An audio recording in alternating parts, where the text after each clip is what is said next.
That year, everything finally lined up, and we both committed to making the trip happen.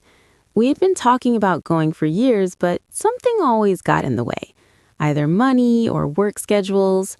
When it finally worked out, we didn't hesitate. We flew out to California together and rented a small two-bedroom Airbnb. It was simple, but it was ours for the duration of the trip. We were both excited in a way that's hard to describe because neither of us had ever attended a festival on that scale before. We had been to smaller concerts and local events, but nothing that could compare to something like Coachella. At the time, it felt like the beginning of something memorable, almost like a milestone trip. Everything was new: the environment, the scale of the crowds, the energy of the place, and the idea of experiencing it all together. My friend Maya and I had originally talked about going for years before this. Every time we brought it up, life seemed to get in the way. One of us couldn't take time off, or the timing just didn't align, or expenses made it difficult to commit. But this time was different. Everything finally worked out at once, and we decided it was the right moment to go ahead and make it happen. Looking back, the trip began with excitement, anticipation, and a sense of finally checking something off our shared list. It was supposed to be a fun getaway, something we had been planning for a long time. That year, everything finally lined up, and we both committed to making the trip happen. We had been talking about going for years, but something always got in the way, either money or work schedules. When it finally worked out, we didn't hesitate. We flew out to California together and rented a small two-bedroom Airbnb. It was simple, but it was ours for the duration of the trip. We were both excited in a way that's hard to describe because neither of us had ever attended a festival on that scale before. We had been to smaller concerts and local events, but nothing that could compare to something like Coachella. At the time, it felt like the beginning of something memorable, almost like a milestone trip. Everything was new: the environment, the scale of the crowds, the energy of the place, and the idea of experiencing it all together. My friend Maya and I had originally talked about going for years before this. Every time we brought it up, life seemed to get in the way. One of us couldn't take time off, or the timing just didn't align, or expenses made it difficult to commit. But this time was different. Everything finally worked out at once, and we decided it was the right moment to go ahead and make it happen. Looking back, the trip began with excitement, anticipation, and a sense of finally checking something off our shared list. It was supposed to be a fun getaway, something we had been planning for a long time. We flew out to California together and booked a small two-bedroom Airbnb. It wasn't anything fancy, but it didn't need to be. It was simply our base for the trip. What mattered more was the experience we were about to have together. We were both genuinely excited because neither of us had ever attended a festival on that scale before. We had been to smaller concerts and local events, but nothing that could compare to something like Coachella. At the time, everything felt new and full of possibility: the environment, the massive crowds, the energy of the place, and the fact that we were experiencing it side by side. We were tired by the end of each night, but it still felt worth it. By the third day, exhaustion had really set in. But it was the kind of exhaustion where you know you just have to push through because it's the final day and you don't want to miss out on anything. Before the trip, my friend Sophia had suggested the idea of taking Molly. I had only tried it once before, years ago, and nothing had gone wrong, so I agreed to it. We talked about saving it for the last day, and that's exactly what we ended up doing. Looking back now, it's one of those decisions I wish I could take back. We finally decided to take it in the late afternoon, just before one of the sets we were really looking forward to. At first, I didn't feel anything noticeable. We were walking around the festival grounds, trying to make our way closer to the stage, and I remember telling my friend Sophia that maybe it was weak or had lost potency because nothing seemed to be happening. She agreed. She wasn't feeling much either. For a while, everything felt completely normal. We kept moving through the crowd, talking and taking in the atmosphere like any other day. Then, almost suddenly, it started to hit. At first, the feeling was actually enjoyable. I felt lighter, more open, and more social than before. And everything around me suddenly felt more vivid.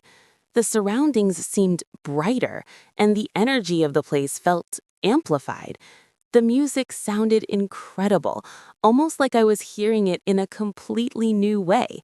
I remember thinking that I finally understood why people enjoy this kind of experience at festivals. But after about an hour, something began to feel off. I kept noticing the same person. At first, I brushed it aside. With thousands of people around, it's easy to see similar faces or outfits more than once. But this didn't feel like coincidence. It was the same guy appearing again and again. The first time I really became aware of him, my friend Sophia and I were moving through the crowd, and that's when I caught sight of him clearly. Maybe about 20 feet away in the crowd. He seemed older than most of the people around us, probably around his mid-30s. He had dark hair, a bit of scruffy facial hair, and was wearing a black shirt with boots, something that made him stand out even more since most people nearby were dressed in brighter, more colorful outfits. He wasn't doing anything unusual. He was just standing still, facing in our direction. At first, I didn't pay much attention to it. I brushed it off and continued moving with my friend Sophia, thinking it was just a coincidence. But later, I noticed him again near one of the drink stands. Then again when we were walking between different areas of the festival. Stages, then again when I was standing off to the side near a fence with Maya, trying to figure out where we should head next. By the fourth or fifth time it happened, I couldn't keep it to myself anymore. So I told Maya I kept spotting the same guy over and over again. She laughed it off immediately and said it was probably just the Molly messing with my perception, that I was over-fixating on random people in the crowd. I laughed a bit too, mostly because I didn't want to sound overly paranoid. But inside, it was getting harder to ignore. It didn't feel like coincidence anymore. It wasn't just a quick glance or a one-off sighting in the distance. It kept happening in different places at different moments, like he was always somehow there whenever I looked up. For a while, it felt like every time I turned around, he was there again. Not close enough to be obvious, but always somewhere in my line of sight. Hours passed like that. I kept trying to enjoy the moment, but something about the high had shifted. It wasn't that warm, easy feeling anymore. It started to feel uneasy, overstimulating. My jaw stayed clenched, my heart was racing more than it should, and I just couldn't seem to settle down. I kept telling myself it was probably just dehydration or exhaustion. We'd been going non-stop all weekend, barely sleeping, walking from place to place without much of a break. I tried to brush it off and stay in the moment, but that lingering discomfort wouldn't fully go away. In the heat, drinking, and everything that came with the festival atmosphere. At one point, while we were packed tightly into the crowd waiting for the next set, that same guy finally walked right up to me. It happened so suddenly I froze for a second. He appeared at my side with a smile and started dancing nearby, acting like just another friendly person enjoying the music. Then he leaned in closer and began saying something I could barely make out over the sound of the speakers, but it was clear he was trying to talk to me. I remember him telling me I looked really good and asking if I was having a good time, his tone light and casual, like he'd been waiting for the right moment to approach. There with anyone. I told him I was there with my friend, trying to keep my tone polite because I didn't want to escalate things or draw attention. I gave a small smile, shook my head, and said I was okay. But he didn't really leave. He lingered nearby, still hovering in that space. It wasn't openly aggressive, but it was persistent enough to make me uneasy. I shifted my body slightly, hoping to create distance, and turned to pull Maya closer so we could step away together. That's when I realized she wasn't there anymore. I started spinning slowly in place, scanning the crowd, trying to spot her. At first, I assumed she had just moved a few steps away, but I couldn't find her anywhere in the immediate area. The more I looked, the more unsettled I began to feel, standing there alone in the middle of the crowd, trying to figure out where she had gone. A few feet away, but I still couldn't spot her anywhere. That alone sent a wave of panic through me much faster than it normally would have, especially with how off I'd already been feeling. The guy seemed to notice immediately that I was scanning the crowd.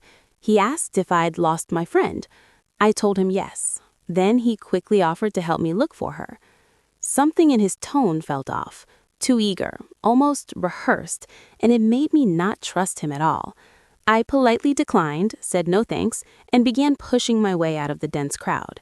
He didn't reach out or try to stop me, but I could feel his presence lingering behind me as I moved away, which only added to the unease I was already feeling. I couldn't shake the feeling that someone was watching me as I walked away from the crowd. The music behind me still thumped, but it felt distant now, like I was slowly disconnecting from everything. I pushed past a few groups and found a quieter stretch of grass near the edge of the grounds, away from the chaos. I dropped down, my legs barely holding me up anymore. It felt like all the energy had drained out of my body at once. For a second, I just stared ahead, trying to steady myself, but something wasn't right. My vision started to warp in a way I'd never experienced before. Not blurry, not exactly. It was like everything around me had turned unstable. The lights stretched and twitched, people's movements left trails behind them, and even the ground beneath me seemed to ripple slightly, like it wasn't solid anymore. My heart started racing. That's when it hit me. This wasn't just exhaustion. I tried to focus on something, anything, to ground myself. A girl sitting a few feet away, laughing with her friends, but even her face wouldn't stay still. It shifted and flickered, like I couldn't lock on to reality. "Hey, are you okay?" The voice snapped me out of it. I turned and saw a guy standing there, tall, maybe late 20s, wearing a faded denim jacket and a concerned look on his face. Yeah, I think so," though my voice didn't sound like mine. "I've seen you walking around for a while. You didn't look good back there." That made my stomach drop. "Walking around?" I repeated. "Yeah," he nodded slowly. "Near the food trucks, then by the fence. You kept stopping like you were looking for someone." I felt a chill crawl up my spine, because I didn't remember any of that. "I just got here," I said, my voice barely above a whisper. He frowned, like he didn't believe me, but also like he didn't want to. Before either of us could say anything else, the music in the distance seemed to distort, stretching into something low and warped. For a second, everything around me froze, or maybe it just felt that way. And then I noticed something that made my chest tighten. Across the field, near the edge of the crowd, someone was standing there, completely still, watching me. Same height, same posture, same clothes. It took me a second to realize what I was looking at. It was me. I started to realize something wasn't right, that maybe I'd overdone it or my body just wasn't handling whatever I'd taken. Panic crept in fast. My hands were shaking as I pulled out my phone and started calling Rena. Once, twice, again. Nothing. The signal out there was awful. Calls kept dropping before they even rang, like the network itself was working against me. I kept trying anyway, over and over, pacing in a small circle without even noticing. It must have been at least 10 attempts before one finally went through. "Hello? Hello?" Her voice cut in, faint and broken. "Rena, can you hear me?" I said quickly, my words tumbling over each other. "I'm near the back, by the dim lights. I don't feel right. Something's wrong. Please, just come get me." I wasn't even sure if she caught all of it. The call kept glitching, her voice fading in and out like she was underwater. But I kept repeating where I was, hoping something stuck. Then the line went dead again. The weight felt endless. Every second stretched out, heavy and slow, like time itself was dragging. The sounds around me warped in and out, and I kept looking over my shoulder without knowing why. But in reality, it couldn't have been more than 10, maybe 15 minutes. Finally, I saw her pushing through the crowd toward me. The moment she got close, her expression changed, like she instantly knew something was off. It hit me all at once. I'd either pushed things too far or my body was reacting in a way I couldn't control. A wave of panic followed right behind that thought. I fumbled for my phone and started calling Syra. One call, then another, and another. Nothing was going through. The signal out there was basically useless. Calls dropped instantly or wouldn't even connect. I kept trying anyway, my fingers tapping the screen faster each time, like that would somehow fix it. It had to be at least 10 tries before one finally rang. "Hello? You there?" Her voice came through, faint and choppy. "Syra, listen, please," I said, my voice unsteady. "I'm near the back, by the quieter side. I don't feel okay. Something's really wrong. Can you come find me?" I wasn't even sure how much she heard. The connection kept breaking, her replies cutting in and out. Still, I kept repeating myself, hoping she caught enough to figure it out. Then the call dropped again. After that, time didn't feel normal. Minutes stretched out like hours. I sat there, glancing around, trying to stay grounded, but everything felt off. When she finally showed up, pushing through the crowd toward me, it felt unreal, like I'd been waiting forever. The second she saw me up close, her face shifted. She knew immediately something wasn't right with me. I knew I wasn't okay, and I didn't try to hide it. I told Nadia we had to leave, right then. She didn't question me, didn't try to convince me to stay. One look at me was enough. So we left way earlier than we'd planned. The walk out felt like it went on forever. Every sound hit me too hard. The music, people talking, even footsteps on the ground. Every time someone brushed past me, I flinched like I was on edge for something I couldn't explain. I kept scanning the crowd without meaning to, half expecting to spot that same man again. But he wasn't there. Or at least I didn't see him. By the time we made it back to the Airbnb, we were both completely wiped out. The kind of exhaustion that settles deep in your body. We still had one more night left before our flight the next evening, but it already felt like the trip was over. Nadia sat down across from me, watching me for a moment before she finally started talking, her voice quieter than usual. She started mentioning that she might pack some of her things that night so the morning wouldn't be rushed, but I shook my head and told Leela I'd deal with mine later. I didn't have the energy for anything. All I wanted was to lie down. It felt like my body had completely shut down, like every ounce of strength had been drained out of me. Even though the high was still lingering, it didn't matter anymore. The exhaustion was heavier than everything else. I barely made it to the bed before collapsing onto it. I didn't even bother turning on a lamp, just pulled the covers over me and let the darkness take over. Nothing felt right, but I was too drained to think about it.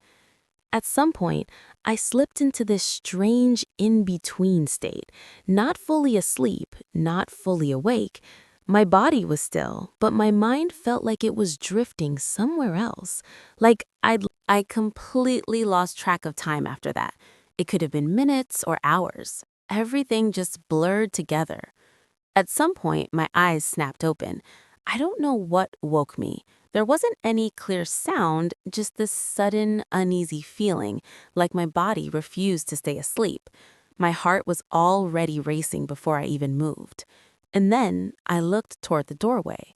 Someone was standing there. A tall figure, perfectly still, just inside the frame of the door, facing me. For a second, my brain wouldn't cooperate. It tried to make sense of it, to turn it into something normal. I thought maybe it was Leela checking on me, But no, this figure was bigger, taller, broader than her. Slowly, my eyes adjusted to the dark, locking onto the face. And that's when it hit me. Even without clear light, I recognized him. It was the same man I'd seen earlier at the festival. I know how crazy that sounds, especially considering the state I was in, but I swear that's what I saw. The same guy. He was standing just a few feet from my bed, not moving, just staring straight at me. This icy wave rushed through my whole body, like all the warmth had been ripped out of me in a second. I couldn't even think. I just reacted.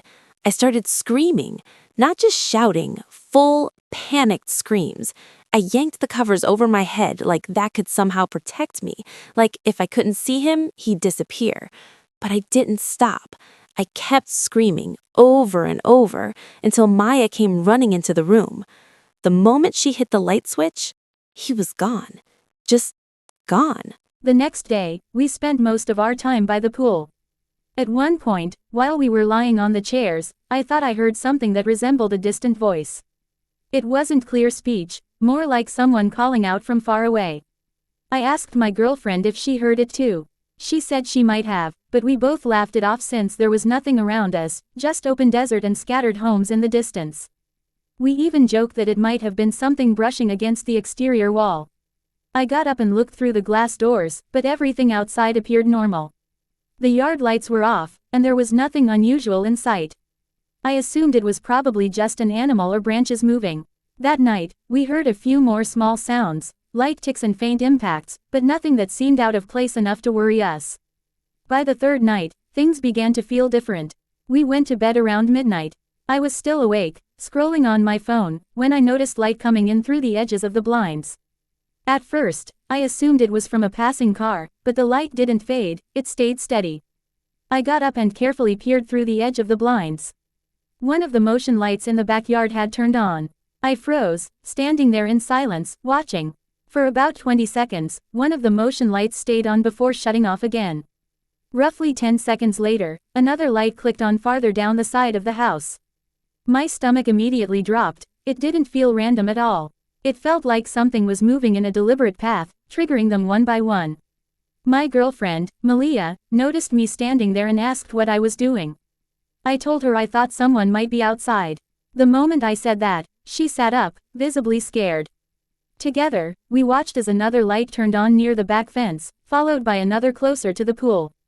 It genuinely looked like someone pacing around the perimeter of the house. She started urging me to close the blinds. Over and over she said, "Close them, please close them." I did as she asked, sealing them completely. We sat in silence afterward. I could tell she was truly frightened. I was too, even though I tried not to show it.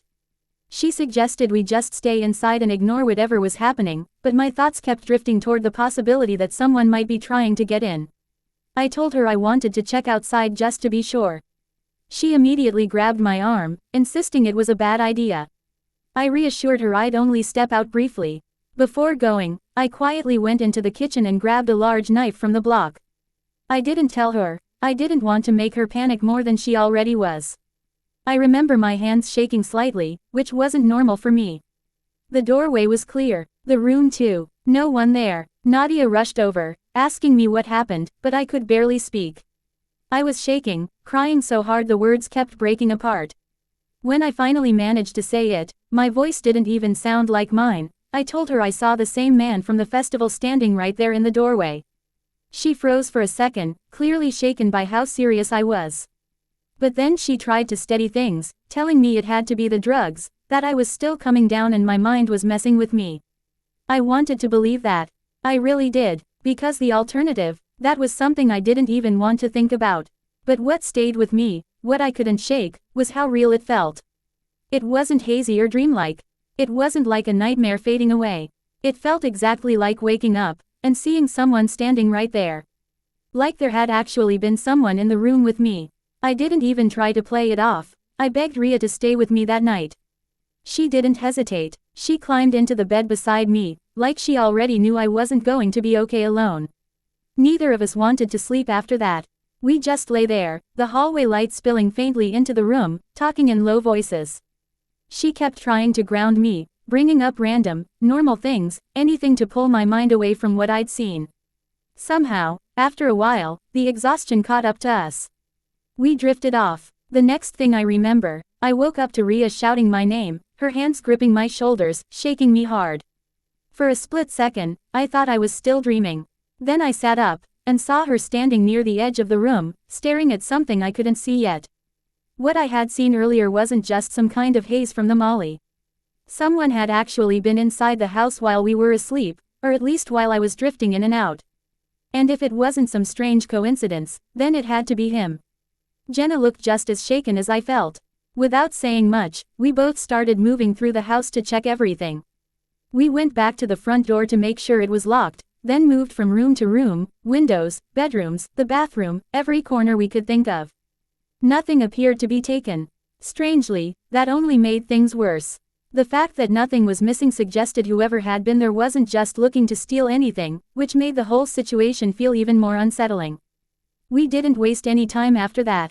Whatever had happened, it pushed both of us into full panic mode, and we packed our things faster than I ever thought we could. There was no shower, no breakfast, barely any words exchanged between us. We just grabbed our belongings, stuffed everything into our bags, and left as quickly as possible. Once we were outside, we contacted the rental host and explained that someone had entered the property during the night.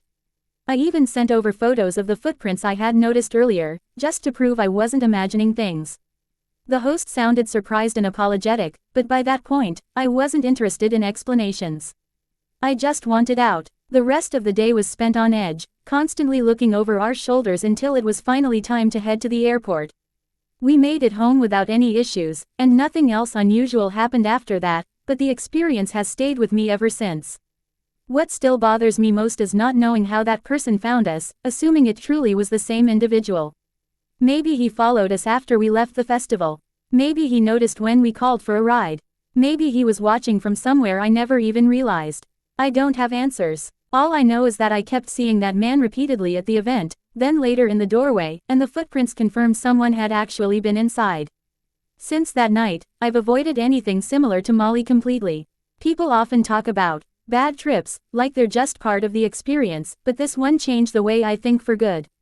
Even now, I instinctively check the bedroom doorway before anything else. A while later, over the summer, my friend Aria invited me to visit her family in San Diego, California.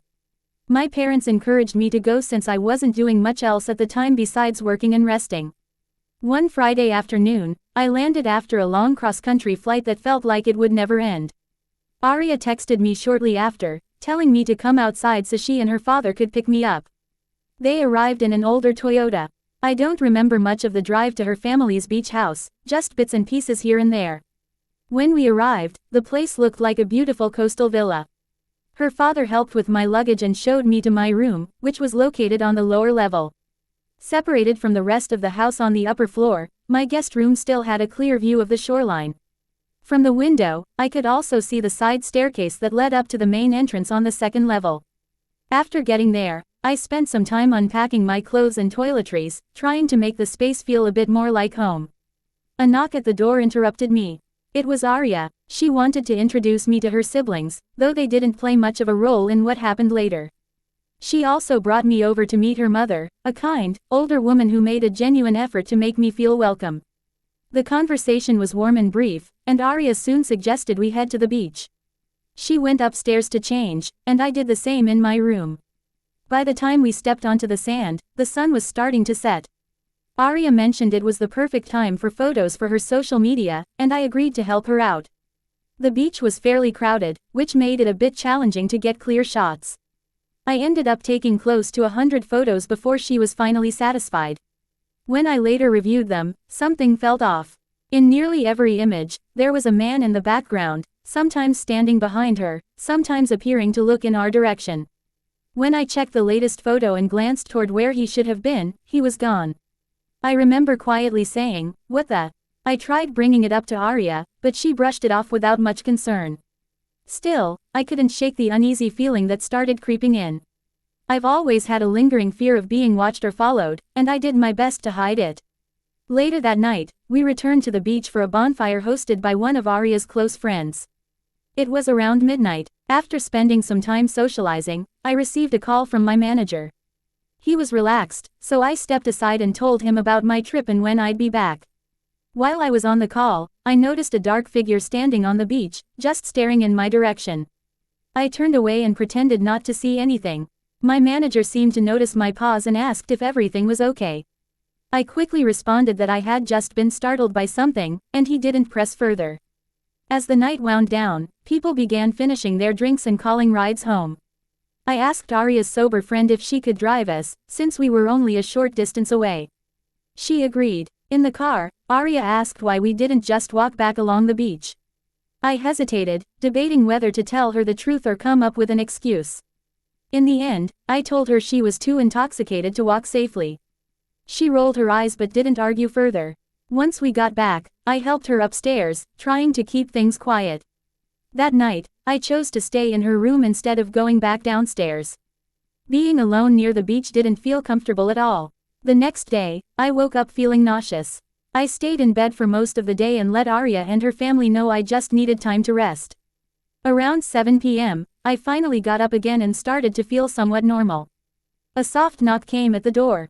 When I opened it, Lena told me she and her family were heading downtown for dinner and expected to return before midnight. I nodded, half asleep, and lay back down soon after. At some point, I drifted into a strange dream, one where someone was tapping rapidly on a glass surface. The noise grew so repetitive and irritating that it pulled me out of sleep. When I woke up, the tapping had stopped. I turned onto my side, facing the exterior staircase, and that's when I saw him. It was the same man from the beach photos, standing outside my window. He had a black hood pulled over his head and was waving directly at me. Before I could fully process what I was seeing, he suddenly ran toward the stairs. A moment later, I heard the front door open. Panic hit immediately. Wasn't the door locked? I thought. How did he get inside? I rushed to my bedroom door and pressed my weight against it, not daring to open it. Everything went quiet. No footsteps, no movement. Then, suddenly, I heard the doorknob on my side begin to jolt. Someone was trying to force their way in. He pushed, testing the door with his weight, but it held. After a few tense moments, the pressure stopped. I heard him step back, and the silence returned. That's when I grabbed my phone and called 911. It took about 5 minutes before I heard police entering through the front door. At that point, I felt it was safe enough to come out, so I made my way upstairs. By then, whoever it was had already disappeared. Shortly after, Lena's family returned home, clearly shaken. They asked if I was okay, but my focus wasn't on that. I needed to know if anything had been taken or disturbed. Then I heard Lena scream from her room. I followed her in, where she pointed to a small camera positioned in the corner. The police collected it as evidence. On top of that, some of her belongings, clothes and swimwear, were missing. I stayed for the rest of the week, but even months later, the experience lingered. I still don't know how that man found the place or what he wanted. Whether he was targeting me or Lena, the bigger question that still haunts me is this: what would have happened if he had actually gotten inside my room? After that, my girlfriend and I decided to take a trip to Palm Springs the following year. We both needed a break from work and wanted something quiet, a place where we could relax by a pool without distractions. We found a modern Airbnb about 15 minutes outside the main part of the city, located near the edge where the neighborhood thins out and the desert begins to take over. It was a single-story home with large glass doors facing a private backyard and pool. The listing emphasized privacy, which was exactly what we were looking for. We booked it for 4 nights. When we arrived, everything matched the photos. The house was clean and minimal: white walls, concrete floors, simple furniture. Outside, the pool area had lounge chairs, and off to the side sat a small storage shed, which I assumed was for maintenance equipment. Beyond the backyard fence stretched open desert land, with no visible neighbors in sight. We never met the host in person. We were given a door code for entry. The first day felt completely normal. We went out to eat, returned to the house, watched some TV, and went to sleep without any issues. That night, however, something minor happened. Around 1 or 2 in the morning, I woke up thinking I heard a faint thump outside, like something lightly hitting the side of the house. I brushed it off as the building settling or wind.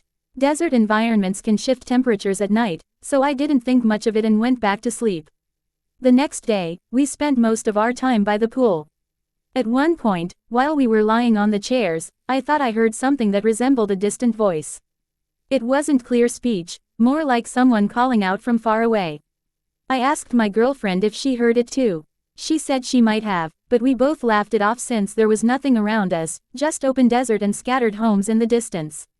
We even joked that it might have been something brushing against the exterior wall. I got up and looked through the glass doors, but everything outside appeared normal. The yard lights were off, and there was nothing unusual in sight. I assumed it was probably just an animal or branches moving. That night, we heard a few more small sounds, light ticks and faint impacts, but nothing that seemed out of place enough to worry us. By the third night, things began to feel different. We went to bed around midnight. I was still awake, scrolling on my phone, when I noticed light coming in through the edges of the blinds. At first, I assumed it was from a passing car, but the light didn't fade, it stayed steady. I got up and carefully peered through the edge of the blinds. One of the motion lights in the backyard had turned on. I froze, standing there in silence, watching. For about 20 seconds, one of the motion lights stayed on before shutting off again.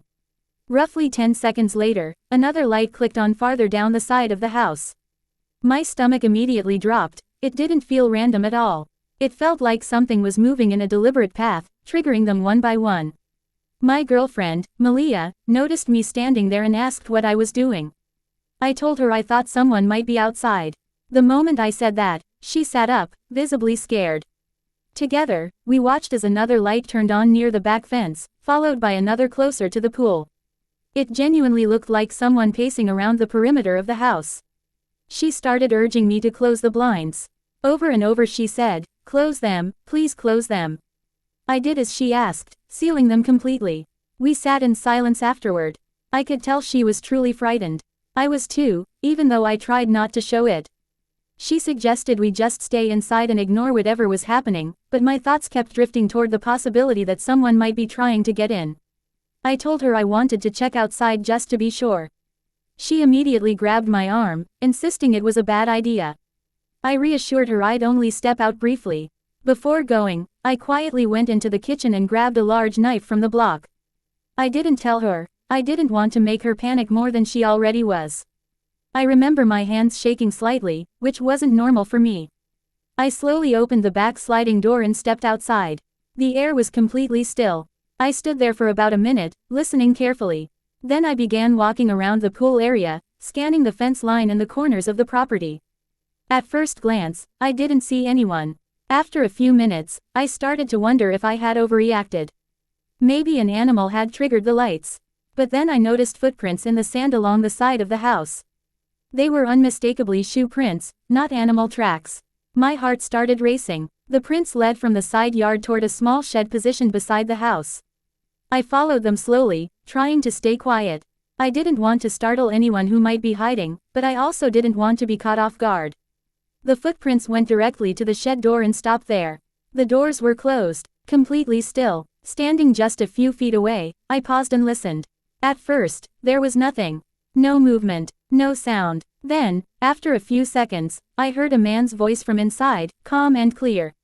"Excuse me, could you open the door, please?" I froze. I didn't respond. Immediately after, I heard a quiet, unsettling chuckle, like he found the situation amusing. That was enough. I turned and ran straight back to the house, slamming the sliding door behind me and locking it. Malia was already there, asking what happened. I struggled to explain it because of how shaken I felt, but I told her someone was in the shed and that he had spoken to me. She reacted with panic, asking if I was serious. I confirmed it, then called 911 while trying to explain everything to the dispatcher. As I was on the phone, we noticed the exterior lights outside begin to change again, one turning off, then another turning on moments later. It seemed like movement was still happening around the property, but we couldn't see anything anymore because the blinds were fully closed. Not being able to see made it feel even worse. The dispatcher instructed us to stay inside and keep everything locked. It took about 20 minutes for the police to arrive, which felt much longer in the moment. Every small noise made us tense up. When they finally arrived, they knocked and announced themselves, and I've never felt such relief seeing law enforcement at a door. They began by checking the backyard and then approached the shed. One officer told us to remain inside while they opened it. After a short time, they returned and confirmed that no one was inside. They asked me detailed questions about what I had seen and heard. I described everything, including the voice and the footprints. Based on what they found, empty water bottles and food wrappers, they believed someone had likely been staying there temporarily. One of the officers explained that in isolated rental properties, it's not unheard of for people to take shelter unnoticed. He suggested the person probably left once they realized police had been called. They advised that we not stay there that night, and likely not continue the rest of the trip either. Before we finished packing, one of the officers asked if either of us recognized a worn baseball cap they had found tucked behind the couch. Both of us immediately said no. We had gone through the entire place earlier, and we were certain it hadn't been there before. The officer gave a small nod and mentioned that it was possible whoever had been around may have entered the property at some point, though there was no clear way to determine when. That comment unsettled me more than anything that had happened in the shed. It meant the person could have been inside the house while we were there, possibly even while we were asleep. That realization was enough for us to leave immediately. We packed our belongings as quickly as possible. While doing so, I tried reaching out to the Airbnb host several times, explaining the situation and asking if they were aware of anyone accessing the shed. My messages showed as read, but there was never any reply. The silence felt worse than any explanation could have. No acknowledgement, no concern, nothing. We left the property and drove back toward the city, eventually staying in a budget motel since it was the only option available on short notice. The following day, I contacted Airbnb support directly, provided a detailed explanation, and shared the police report number. After some back and forth, they eventually issued a refund for the unused night. We never heard from the host again, no message, no apology, nothing at all. We still tried to make the most of the rest of the trip and did some typical sightseeing, but the experience lingered in the background the entire time.